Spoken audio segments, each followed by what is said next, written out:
Imagine a night where the sky glows so bright you can read a newspaper in the dark, while the technology around you begins to spark and fire literally jumps from people's faces.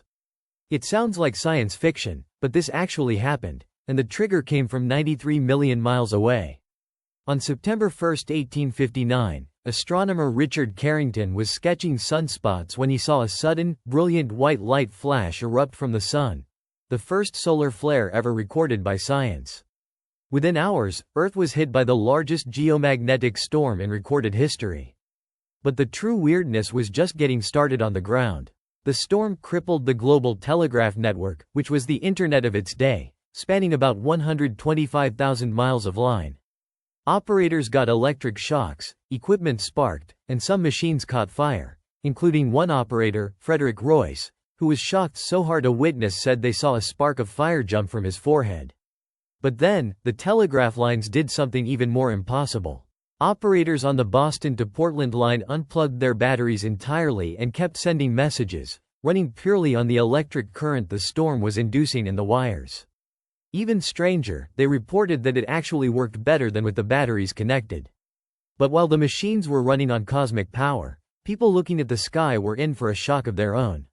The northern lights, normally locked near the poles, blazed over Cuba, Jamaica, Panama, and Hawaii.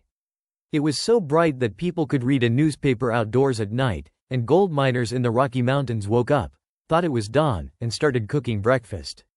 But as beautiful as this was, it forces us to ask, what happens if a storm like this hits our modern world? If a Carrington-class storm hit today, our satellites, GPS, and power grids are far more exposed than 1859's wires.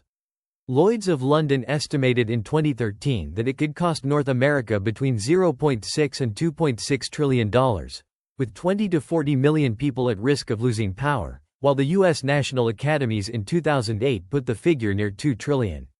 While these are modeled scenarios and not certainties, they show just how vulnerable we are. The Carrington event isn't a legend, it's documented history, and it's the benchmark for just how wild space weather can get.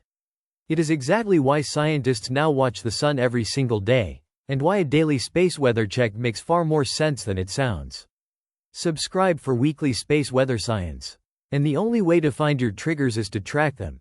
Do it free in the howarewe app, link in the description.